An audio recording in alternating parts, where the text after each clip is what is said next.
Welcome to the world of Combat Commander Europe. We now have a 20th anniversary edition, and I'm going to rebox it here for you today on Legendary Tactics.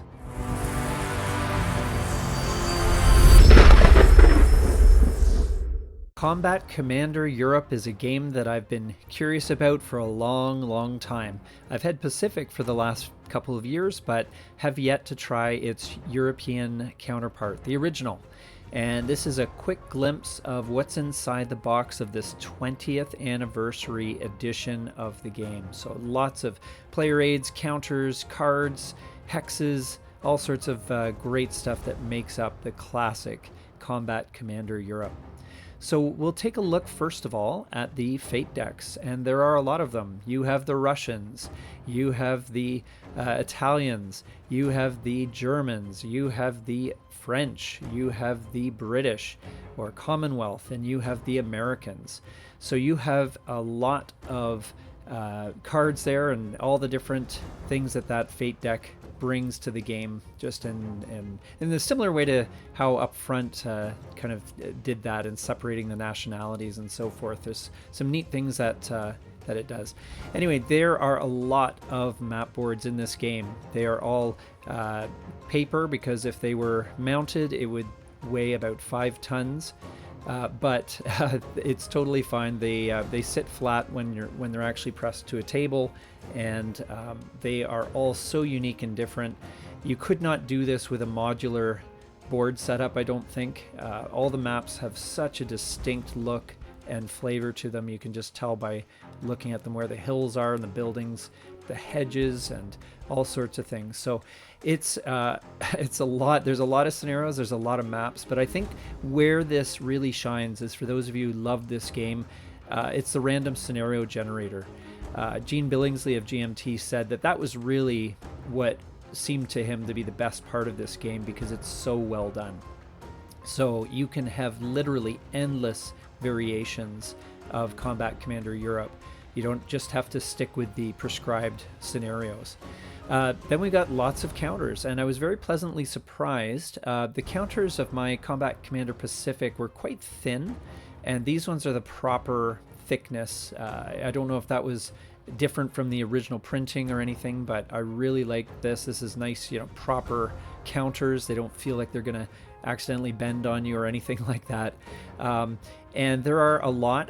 I sometimes wonder whether I've got enough, especially the suppression chits. But anyway, there's the terrain guide, as well as the player aid, just to help you through some of the sequences.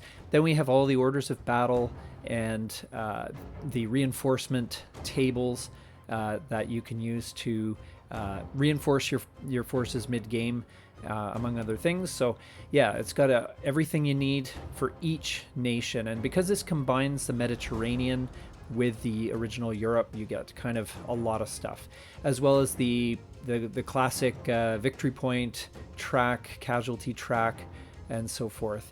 So you know when to start rolling for sudden death.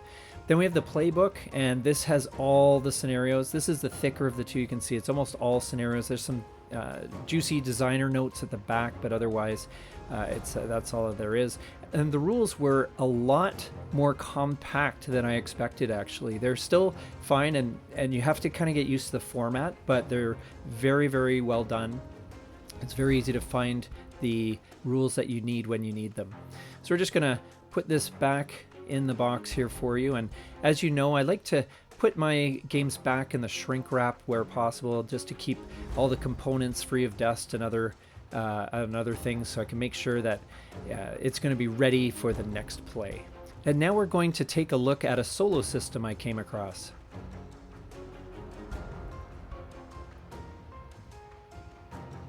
I just wanted to take a minute here to show you glimpses of my first game of Combat Commander. Now I'm playing it solo.